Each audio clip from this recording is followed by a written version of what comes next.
Boa noite! Está no ar a primeira edição do Drag News, o jornal com um padrão comunista de qualidade. E agora confira os destaques de hoje. Doações de R$1 à campanha de Bolsonaro dificultam a prestação de contas e TSE nega acordo de apuração de urnas com as Forças Armadas. E infelizmente, gente, mais de 25 milhões de brasileiros estão em insegurança alimentar.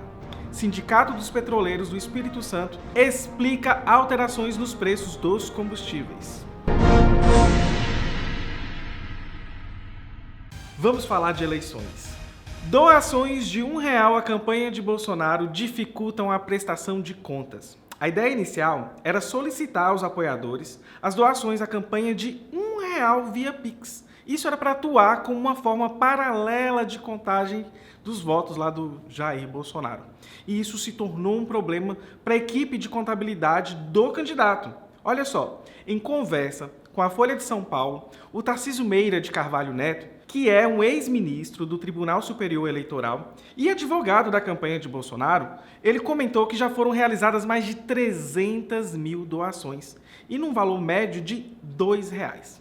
O problema, que aí temos que conversar, segundo Vieira, está na prestação de contas dessa doação, porque isso deve ser feito individualmente, de forma detalhada e no prazo máximo de 72 horas. Então, olha só, assim, de acordo com ele, o custo contábil envolvido, na prestação de contas de cada doação é maior que os R$2 arrecadados.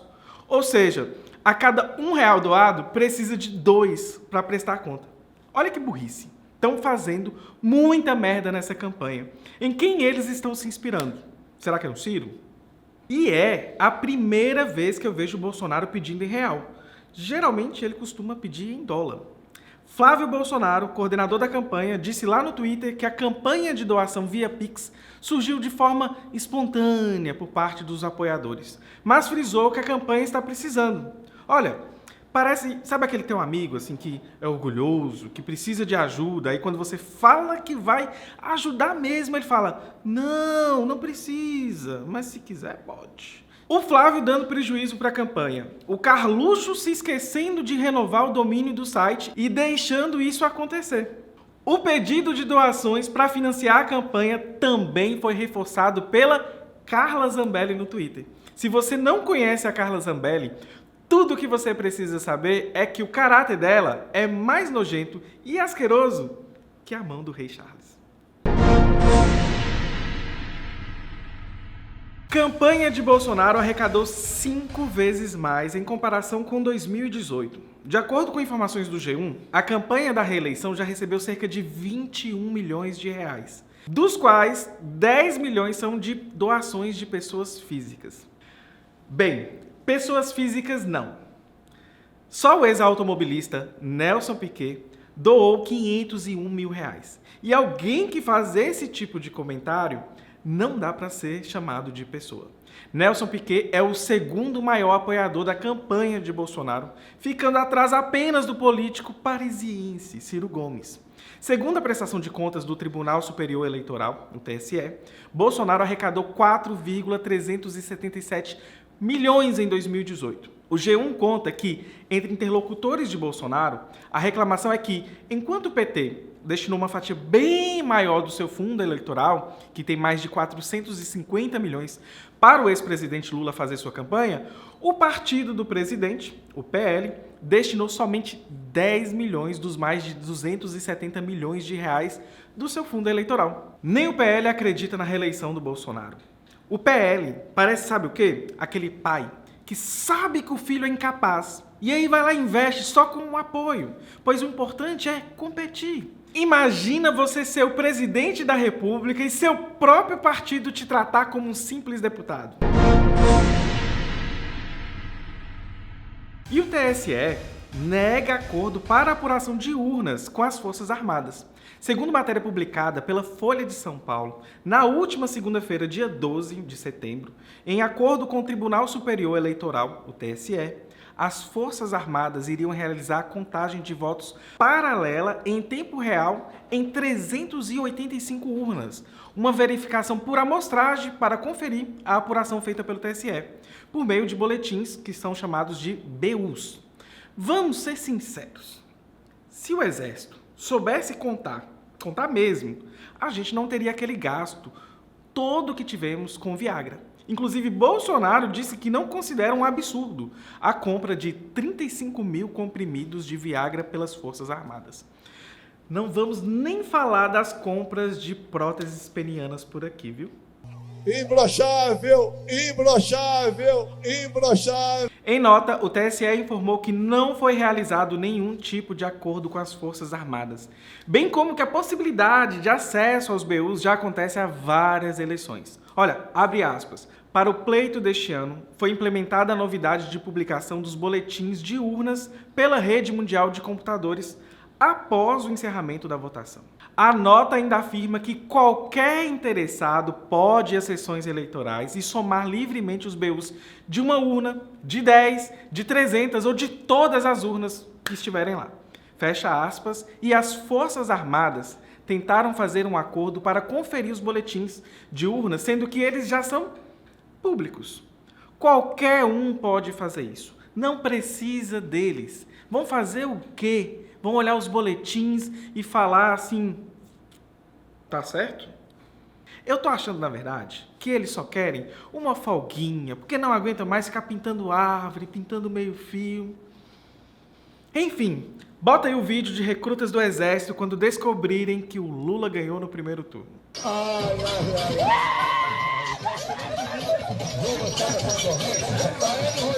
Governo desbloqueia 3,5 bilhões de reais em emendas para o orçamento secreto.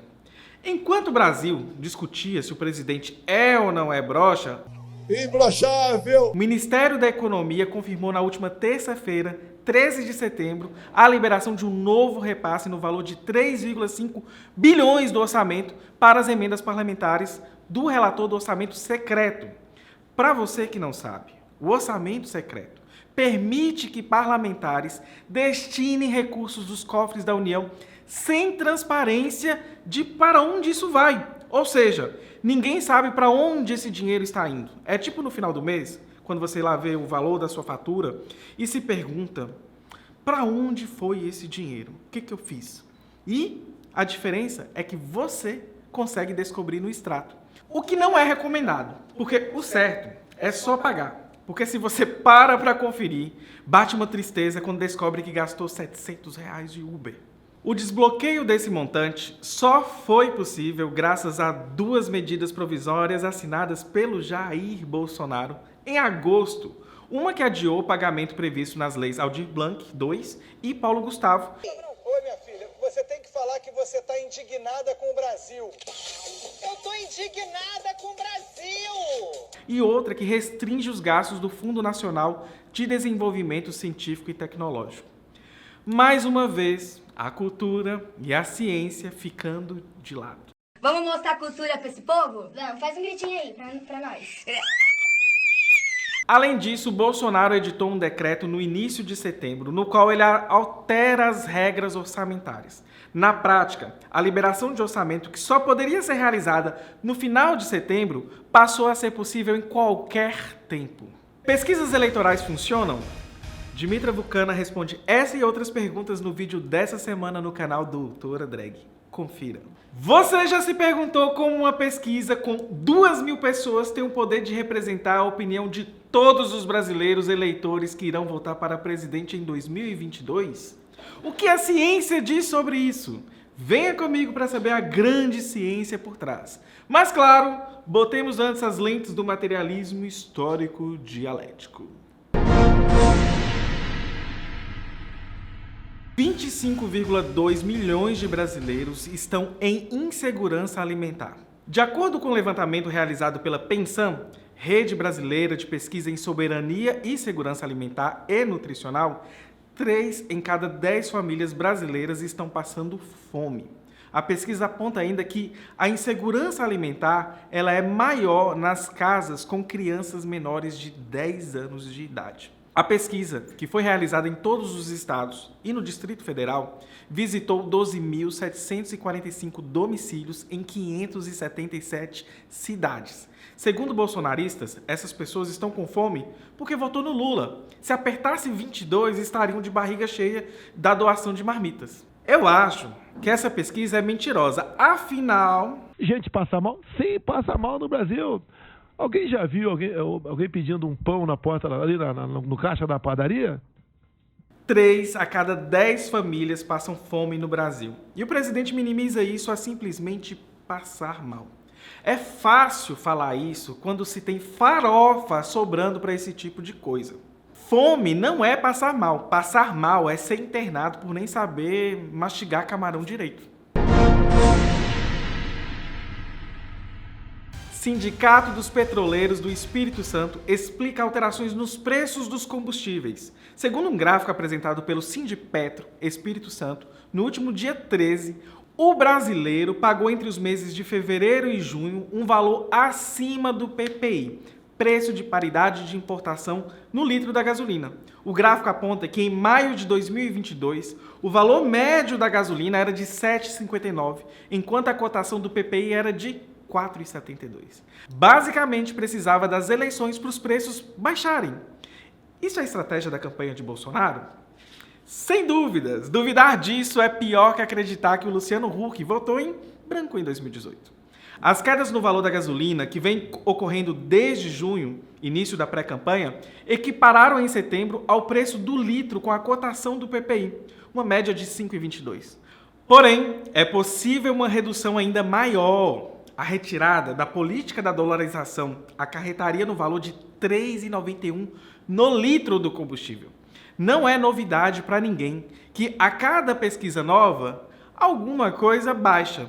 Já baixou a gasolina, já baixou o gás, o próprio Bolsonaro já baixou a cabeça para o Centrão, para não dizer outra coisa. Seu covarde, tchutchuca do Centrão! Douglas Garcia ofende Vera Magalhães durante debate em São Paulo. Apoiador de Bolsonaro, Douglas Garcia, do Republicanos, ofendeu a jornalista Vera Magalhães durante o debate da TV Cultura entre candidatos ao governo do estado de São Paulo, na madrugada de 14 de setembro. Douglas diz que Vera é uma vergonha para o jornalismo e a intimida. A cena ficou registrada em vídeos que circularam nas redes sociais. Se fizermos uma visitinha breve ao passado da Vera... gata! O G1 lembra que a frase é a mesma usada pelo Jair Bolsonaro do PL contra a jornalista durante o debate da Band entre candidatos à presidência ocorrido no dia 28 de agosto. Claro que foi a mesma frase. Bolsonarista não consegue pensar, eles só repetem o que o Bolsonaro fala. Não sei como ele não confundiu, inclusive, a Vera com a Vera Fischer. Se você reparar, é interessante como o deputado Douglas não consegue fazer mais nada sem o celular. Ele simplesmente corre para buscar, parece um cãozinho adestrado. Você joga o celular e ele busca, você joga o celular e ele busca. Eu não sabia que dava para adestrar o gado. Que eu não arrego pra ninguém, não! Eu quero minha mãe. Não, a gente tá aqui. Calma. Influencers evangélicos falam mais de Bolsonaro do que de Deus nas redes. De acordo com dados coletados pela plataforma de monitoramento digital Torabit, a pedido da UOL, das 10 hashtags mais populares entre os influenciadores evangélicos, 6 são de apoio ao presidente Jair Bolsonaro do PL. E apenas uma não tem relação com política. O levantamento foi feito entre 25 de julho e 25 de agosto e levou em conta os 137 maiores perfis evangélicos, dividido em 4 categorias: cantores, pastores, políticos e influenciadores. A análise considerou 1.187.460 menções feitas por eles e sobre eles nas redes Facebook, Instagram, Twitter e YouTube. Eu nem vou comentar nada porque a piada já tá pronta, né, gente? Tem algum preconceito? Eu tô perguntando... Contra crente. Vamos para as nossas notícias internacionais. Manifestantes são presos após se manifestarem contra a monarquia representativa no Reino Unido. Após a morte da Elizabeth II, a Betinha, que infelizmente morreu de velha, acompanhamos os protocolos da realeza britânica de despedida da monarca e passagem do trono. No domingo, dia 11 de setembro, durante a proclamação de ascensão do rei Charles III em Edimburgo, uma mulher foi detida e acusada de perturbação da ordem pública. No mesmo dia, em Oxford, um homem foi detido pelo mesmo motivo, depois de gritar: "Quem o elegeu? Quem o elegeu?" Na segunda-feira, um jovem foi preso por incomodar o príncipe Andrew durante o cortejo com um caixão da rainha. Segundo informações da UOL, o príncipe foi chamado de nojento, em alusão à acusação de exploração sexual de menores. Fontes dizem que a realeza está muito desconfortável com a presença de alguém que cometeu crimes terríveis. Para a sorte de todos, ela está no caixão. E agora vamos com a nossa repórter do tempo, Dimitra Vulcana, conferir a previsão para os próximos dias. Obrigada, Dimitra, e agora vamos comigo no mapa do tempo. Confirmando as nossas expectativas, a previsão é de rajadão. Vamos acompanhar no mapa. O tempo está firme e sem previsão de chuvas para Lula. O brasileiro pode separar o cooler, a cerveja e ir para a praia. A chance de dar PT no primeiro turno é de 45% segundo o Datafolha. Já para Bolsonaro, a previsão para a semana é de queda. As intenções oscilaram de 34% para 33% em comparação com a semana passada. Os especialistas em meteorologia apontam que a manutenção desse cenário pode trazer consequências negativas, principalmente para o gado. O Drag News fica por aqui. A gente se vê na próxima edição. Boa noite.